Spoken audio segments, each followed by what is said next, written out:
right, so welcome to our fourth podcast.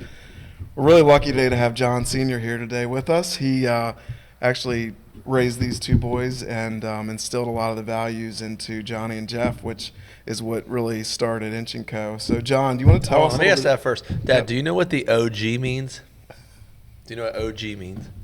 No, I don't. Okay, so Dad is the original GOAT. It's the original GOAT. It's like the original Michael Jordan, right? You're the OG. So we want to give you that name before we start the podcast today, all right? You're the OG, original GOAT. Anyways, Brian, go ahead. Anyway, so we'd like to hear, John, about your story. How did you start your landscaping company? What made you decide, hey, I think you were landscaping full-time at the time, and then you would come home in the evenings and do your own thing. So what did that look like? What went through your head there? Originally, I worked at a landscape company, local landscape company, and then I went to work for my brother for a while. So I don't know if you want that, you know what I mean? I worked for him because he had a tube binding company down in Shrewsbury.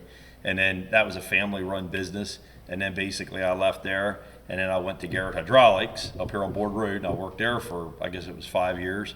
And during the course, prior to going to my brother down there, we kept building the business, okay, working on weekends, evenings, and stuff like that. And then when I left from down there at my brother's and went to up at Garrett Hydraulics, it really started. I thought it would end at that point, because once I went to Garrett's, it was like a whole different life. Like I was catered to there, and I didn't really want to leave, to be honest. I had a perfect setup. I had all my health insurance. I got paid really well, and it was very stable. They'd done so much stuff, it was unbelievable. But my point is, I felt comfortable there, and then the business just kept growing and growing. Obviously, the boys got bigger. There were a lot more help in the business and stuff. And at that point, then Wes Garrett, which is the owner right now of Garrett Hydraulics, came to me and said, "John, we're noticing that like you're growing. Like you need to make a decision here. Do you want to stay here and run your business on the outside, or do you want to quit and go full time?" So I was kind of left with that. How would you say it? It was kind of yeah. So at that point, my wife, I have to put her in there at that point. She basically is the one that said, "I'm 100%, I believe that you can do it. Start your own business and you can do it." She was 100%. I was of the thing, I was comfortable. I made a good salary a year there. I was taken care of real good, and I could just go in the evenings and weekends and make a lot of money and stuff with my sons. But that didn't help long term. So when I left and went into business full time, at that point then is when everything started to explode. We went in full time and started.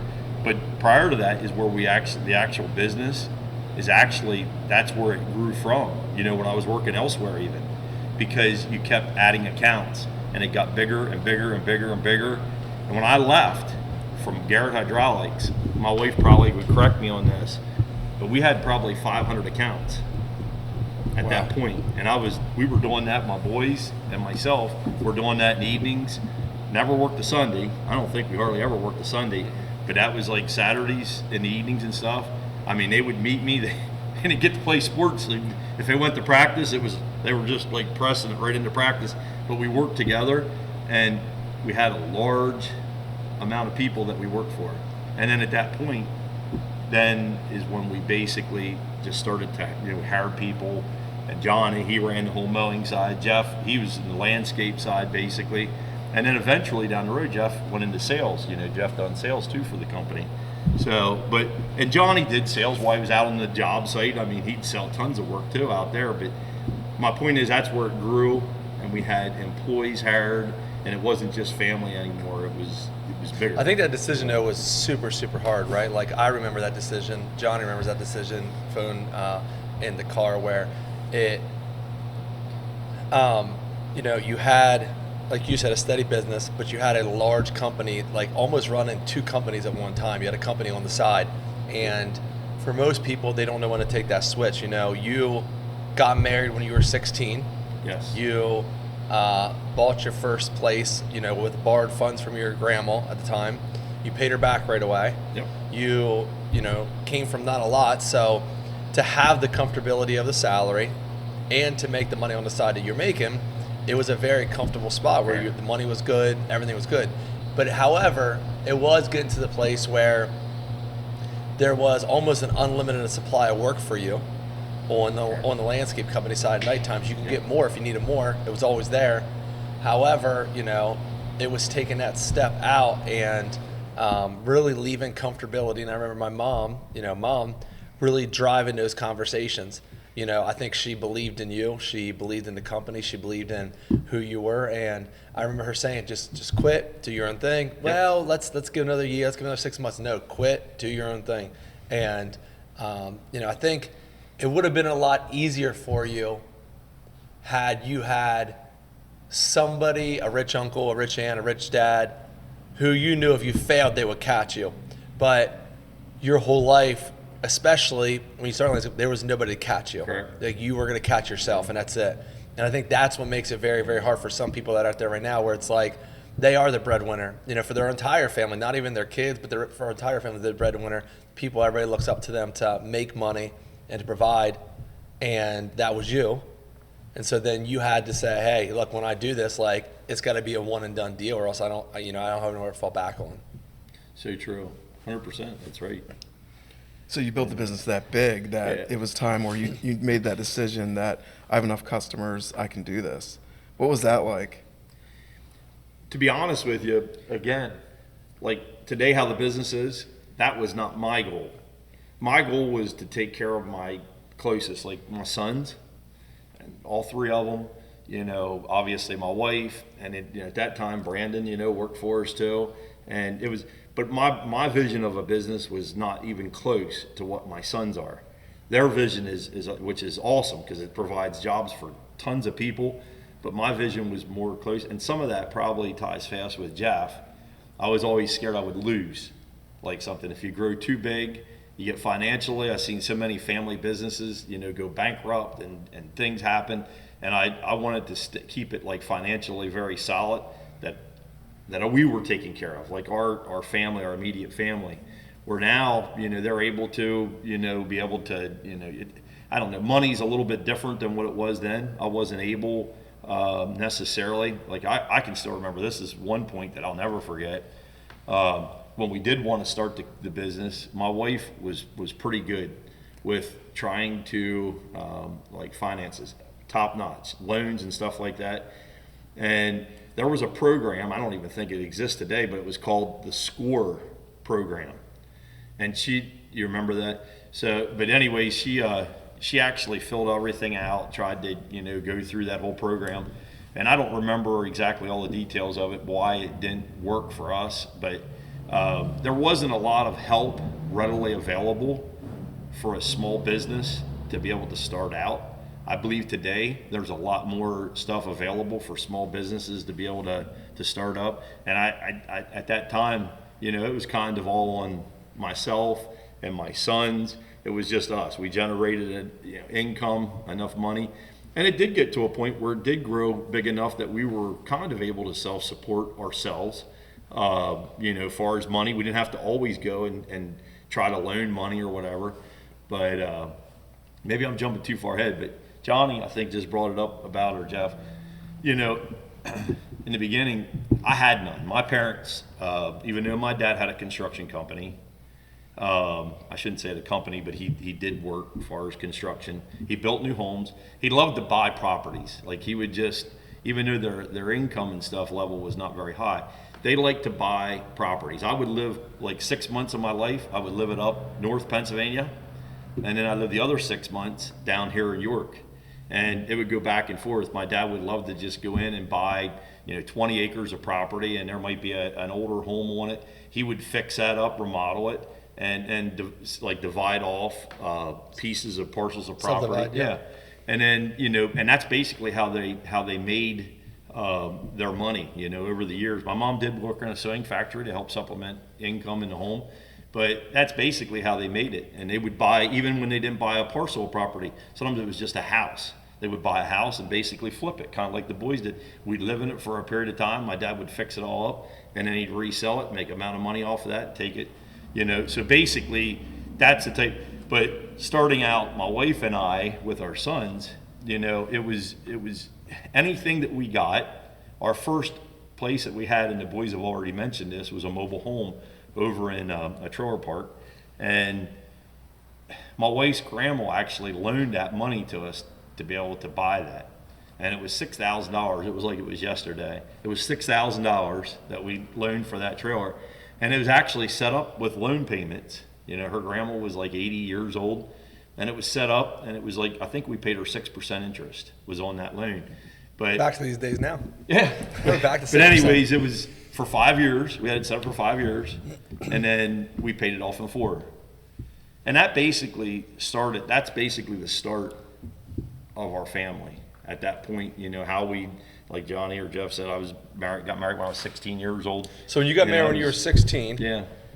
you didn't have a driver's license at the time when you got married. You had Just your permit. yeah, I didn't have it. No, to answer the question, no, I didn't. And so you worked, I think, 2 jobs in the very beginning, right? And mom would drive you the first job, you know, or however you got there. You drop off, you work, and then you go work again. And it's just like you always work 60, 70 hours a week since you were 16 years old.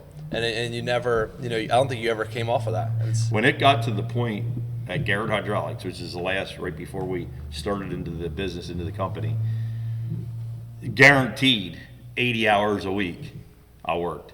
Because I would work, obviously there, they wanted me to work a minimum of 40 hours, a minimum of that. And there was a lot of times, you know, I would kind of push back, and I think that's what caused it. I worked there for 5 years, but I think that's what caused the owner's son to come to me and say, John, you got to make a decision here, because they wanted me to work. I worked in the chrome shop doing chrome plating, and I ran that whole shop. And they even offered, that's why another reason why I didn't want to leave there, because they offered me to keep hiring people, because they didn't want me to leave.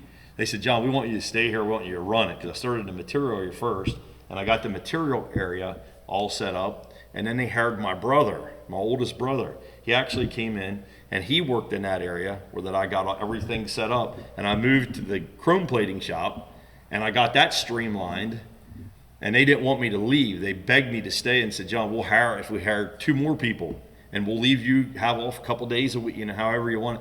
So that's why I struggled with leaving, because I had all my benefits. I had a really good salary, or not a salary, but an hourly wage, and they just did perks. There was perks all the time to me, you know, they treated me really good.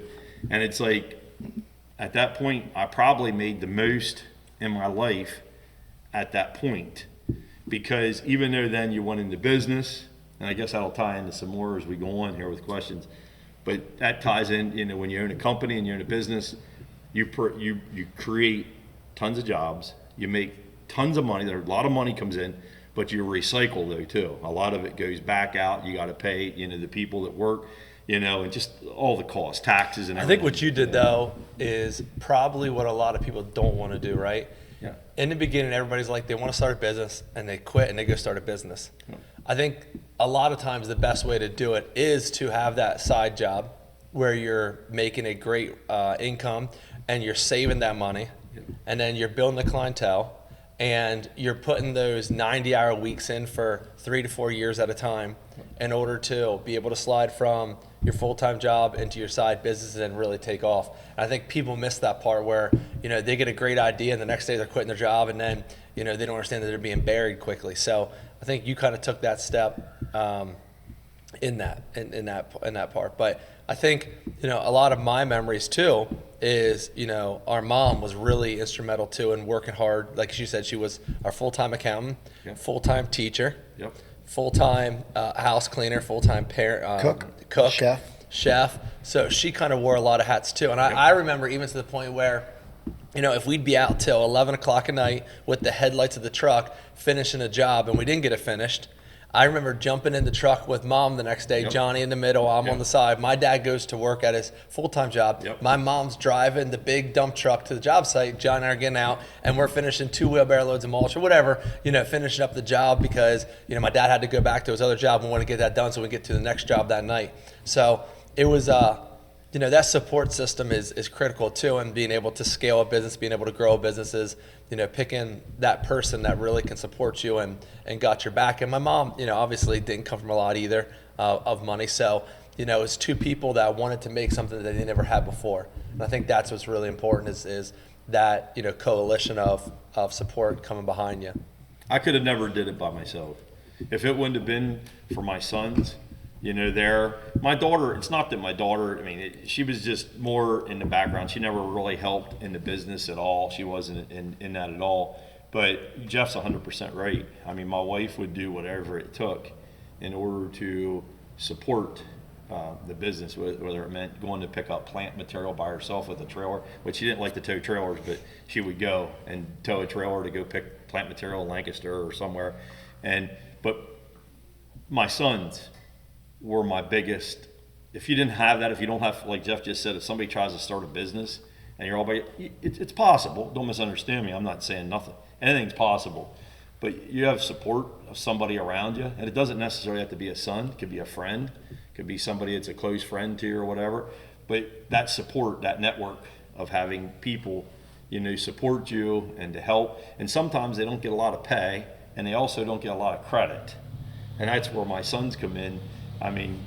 Over the time, everybody, because I had a full-time job and I worked, I get a lot of credit, but I could have never done it without them. I started early on when they were real little, before I started doing it, and it just runs you right into the ground when you're trying to work a full-time job and you're trying to. There's an Instagram video of a guy pushing a wheelbarrow up a hill. He gets hit from the feet give out, and he pushes down, and the mulch comes back on his face. Like that was us as kids.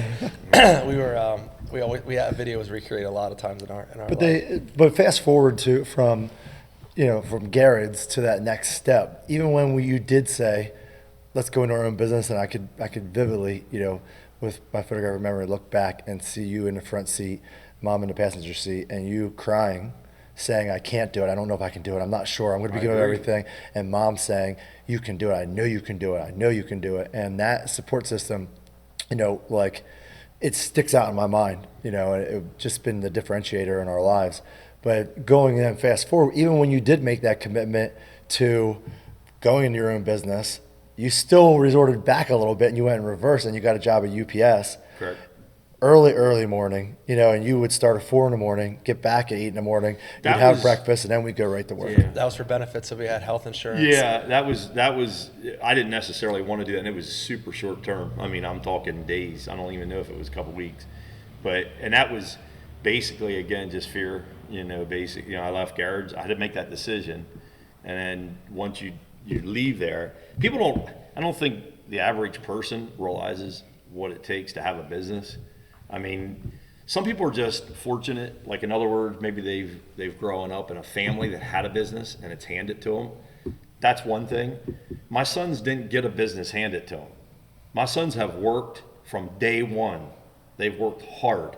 My wife and I never got to a point in business where we had unlimited funds that our sons, that they could just have anything that they wanted, and they could. My sons, when they started their company, they had to start almost where I did. They built their own business. And I want to differentiate that between, I don't want people to get confused and to think my sons were handed anything. They weren't handed anything. They've made their way, and I can't say that enough. They've worked hard, to build everything that they have. But going back, the only thing that I, personally myself, that I would say that I gave to them is just that drive, to be able to work hard. My wife gave them the, more probably the abilities with the management of money, of funds, as far as the financial end of it. Because my mind was so geared, I was like tunnel vision into working and creating money and wealth, like getting the money in. My wife and I still to this day yet, we still have, once in a while a discussion between us, but it's like, she always says to me, you don't realize, I was the one that always, I was the one, got the loans, I was the one that done this, I was the one, but I always try to back her up and think, first of all, in order for you to be able to do that, you had to have the money. a little hard to be able to pay for a loan or if you don't have the money. And I said, I'm the guy early on that had to take that initiative at a young age. I can still remember back my first jobs. I'll get emotional a little bit, but my first jobs, one of my first jobs probably, newly married to my wife. Johnny was born at 17, but one of my early jobs was Rutter's Dairy. I worked in the refrigeration unit there. I had two other brothers, worked in there for a lot of years, 37, one was 37, one was 38, I think, years. But I got my first job in there. I'll never forget it. It was a punch in the gut, a punch in the face to start, because I never realized, and I don't know how it is today, but you basically, like, because of my age when I started there, I wasn't old enough to even get any type of insurance for my family, for my wife or my children. I wasn't able to get any. So in other words, I felt like every day I was going to work in there, I was like a dead end. You know, I basically was below that age that they could give me insurance. And I thought there has to be a better way. And that's where I started doing, to be honest with you, I left there then, and I got the job for a local landscape company. I started working there. But even early on, this is before my sons, I mean, Johnny was born when I was 17, but this is before Jeff, Justin, Jackie. I mean, I already had that business entrepreneurship instinct. I knew there was more to life than just going to a job and working at that job. I had to do something because my entire family, all my brothers did that. You know, I'm the first person basically in as far as my immediate family that took that step to do something outside and to get yourself or get our family above that, just to go into that work every day. And I can remember at one point there was at least five customers I had where I mowed lawn. So I would work all day, and landscaping isn't an easy job, but I would work all day landscaping, and then I had these lawns, and some of them were like, at that time, it doesn't sound like a lot today, but they were $50 a week lawns. And that was huge back then. Today, that'd be like a $150 lawn. And they supplied the garbage bags to put the grass into because they wanted it bagged. And they left me use their own mower. And I actually got to myself to where I could get a push mower of my own. You know, so it started like even way back, like even before all the kids were even born, you know, and believe it or not, I still say to this day yet, it's why I kind of get a little bit upset when I'm around people and they say I can't make it, I can't financially. You know, anybody, if they have a drive inside of them and they want to get to it, it was unbelievable how much money at that young age, and with everything against me, that I was able to generate just mowing five lawns. I mean, that came out to like $150, $200 a week.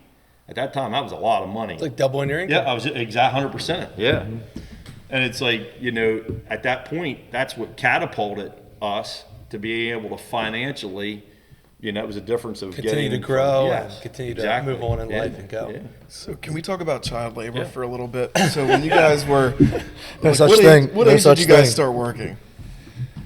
I mean, as old as we could, I could barely see over the wheelbarrow. I mean, as 7, 8 years old. I think that's the, what Johnny always talks about, recreating grit, is the hardest thing. Like it's impossible to recreate grit because there is a feeling in your heart that you have when you're inside of that grit life that you can't replicate when you've made it or when you have stuff. Your kids see it. You know, I can tell my daughter, you know, how hard it is all the time, but you know, when she goes to the beach down in Florida, it's hard to say, well, this is grit, this is what grit looks like. And so the grit that we felt is we seen my dad getting up early, coming home late. Like you feel the grit inside of like, this is what it feels like, right? And then starting at a young age, my dad put us in the truck with him at 7, 8 years old and took us to jobs and gave us tasks at those jobs in order to work for 8 hours straight. And you can't recreate that grit. I mean, it might not be illegal today to take a kid, throw him in a truck, and take him out for 8 hours. You probably get a ton of phone calls about child labor. But, you know, there's that grit that you recreate when when you're 7 years old and he's 9, I'm 7, and you're sitting in the truck, you're going to a job site, your dad says, jump up on there and fill the back of the truck up or carry this across the site, that grit, you can't recreate it. Johnny's kids work their ass off all the time, but at the same time now, they also see that there's a different side of life. Our side of life that we seen with my dad was work. There wasn't a different side of life. It was work. It was on Sundays, we went to church, and then we came home, and Dad played with us. We, played sports a lot, on Sundays. But then when we got to Monday through Saturday, it was time to work again. And I think that's the biggest thing that we can't recreate at a young age, and that we try to. But I think that's why so many businesses struggle to get to the third, fourth, fifth generation, because that grit is lost. And what you're talking about child labor, I think, is you said about hard to recreate. There's so many things that are like in the atmosphere, innate in him, and it was an expectation when you were 7, 8, 9, 10 years old to expected to work. Like he didn't say go get a wheelbarrow and fill it up, little Johnny, and hey, when you get up there, don't fall back and you're gonna hurt your arm. Hey, don't skin your hand when you're killing these rocks off of this. Hey, these blocks are really heavy, put your back brace on, get your gloves on, Johnny. It was, I need those block over there, I need it done now because we need to be done by 6 o'clock tonight, and we get done. And it was that expectation, and it was a standard that he didn't know he had a standard, but it was a standard of like, we're going to get this finished come hell or high water. Like, this job's going to get done. We need the money. We need to keep moving forward. And it was that's inside of us that we're trying to figure out. I think like everybody is that has a business and has children and has, or has a leadership that's coming behind them. How do you transfer that grit and desire and like standard of expectation that you have to perform? Or in our case, when we were little, you get beat with the belt. well, I think too, like so many times, in the second generation, when you have made money, or in the first generation, you have your attorneys trying to safeguard the money from the kids, right? They're building in succession plans. They're building in, trust. They're making sure that these kids don't take the money and run. For us, it was never about taking the money and running. It was about this job had to get done because we got to go to the next job. We just bought a farm we got to pay for. So now we got to go out and we got to hire people. We got to grow in order to pay for this farm. There's a sense of urgency. There's a sense of not like, hey, I want to take this money and run to Florida. It's like, I got to get this job done now. And so I think that's what's so hard to recreate, is that we spend more time, second, third generation, on figuring out how our kids don't take our money and run with it than we do on maybe putting those kids in a situation where they feel the stress day in and day out, that they're not going to want to spend the money because they helped make it, build it. And I think that's a huge misconception, is like, we got to spend more time trying to, protect our money against our kids and actually have our kids make money for us. Yeah, it's a different shift.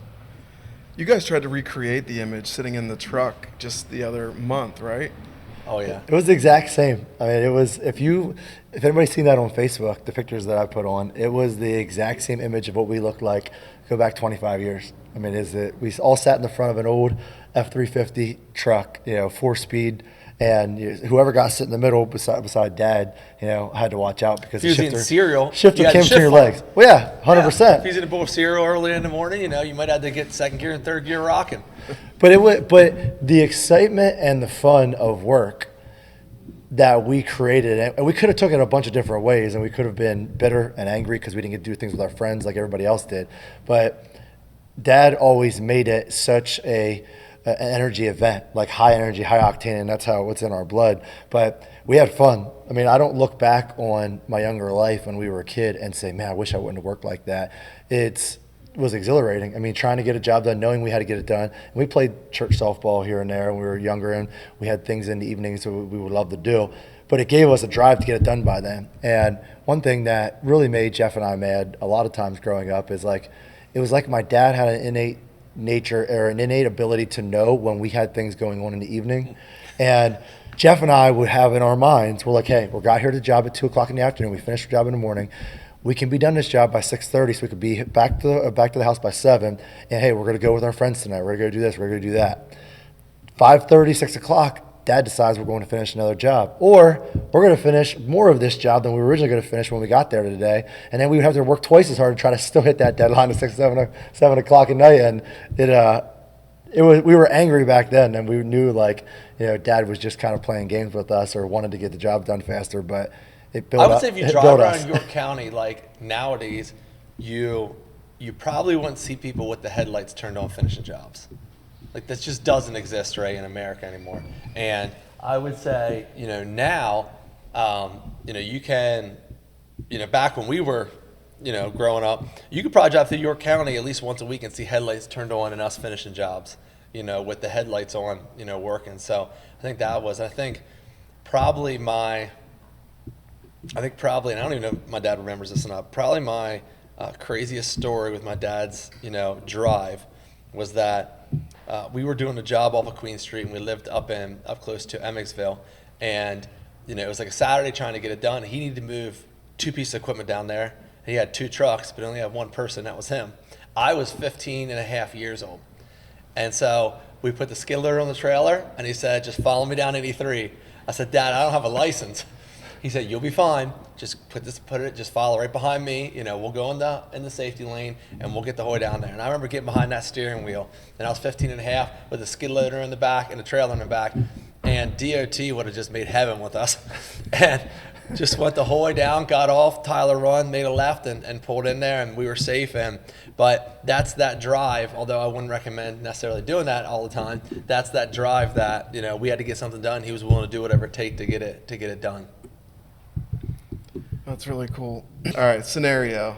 Yeah, give scenarios. Dad, you got to tell the truth because Jeff's going to try to control you. Jeff's going to try to say some crafty Quick words. scenario. So Okay. you're in Colorado hunting, negative 15 degrees. A grizzly bear is coming up on you. You're with your 2 boys, Johnny and Jeff. You have 1 bullet. You can't shoot. Who do you give the gun to save your life? It would actually have to be Johnny. And nothing. If I had He to paid make- him. He's got his name. No. Because it's unfair because we talked about this ahead. So you caught me with. You're not supposed to say that. I've had.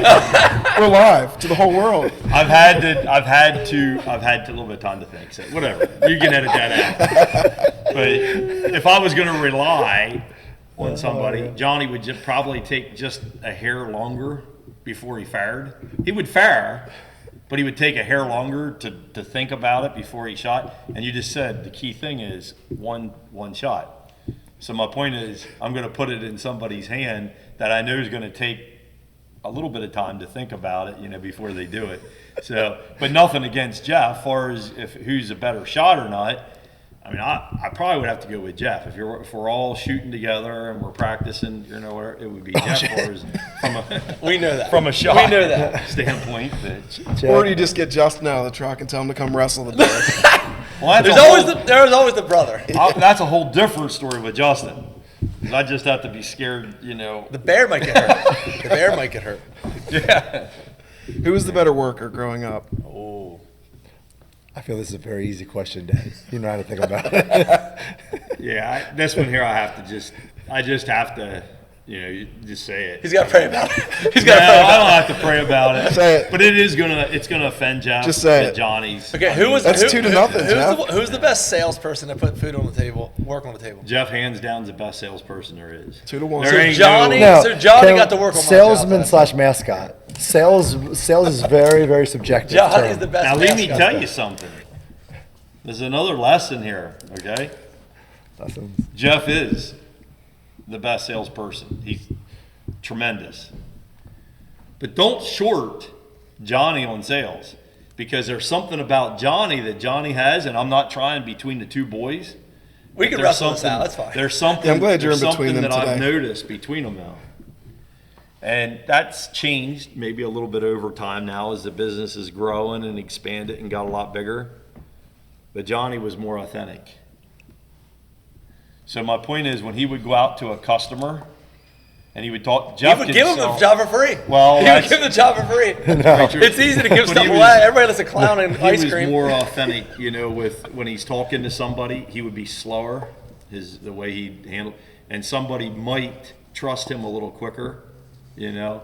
And I talk fast sometimes. I think so I think that goes where, you know, when you're trying to sell 50 jobs, correct, you have to be in and out. 100%. You know, you gotta be able to close somebody in an hour. When you're trying to sell 1 job a month, you can take 6 hours, sit down with the person, pet their dog, talk about their aunt that they've never seen, and That's you know, true, close John. them on the authenticity of themselves. But John never had a gun to his head, and so he always was able to slow. And listen, I'll give Johnny so much credit. He is the best lawnmower I've ever seen. The kid makes stripes like I've never seen him before, and I keep straight stripes. he is a tight. Because He runs a tight I ship. won't deny that. And one of my favorite things to do is mow. Like Yeah. my best thoughts come when I'm weed whacking, or mowing. So Let's get you out there today. Well, John, thank you so much for being here today. It was great hearing the story of how this whole thing started and how you really gave life to what Inch & Co. is today based on how you raised your boys. So thanks for being here. Thank you. Thank you for having me.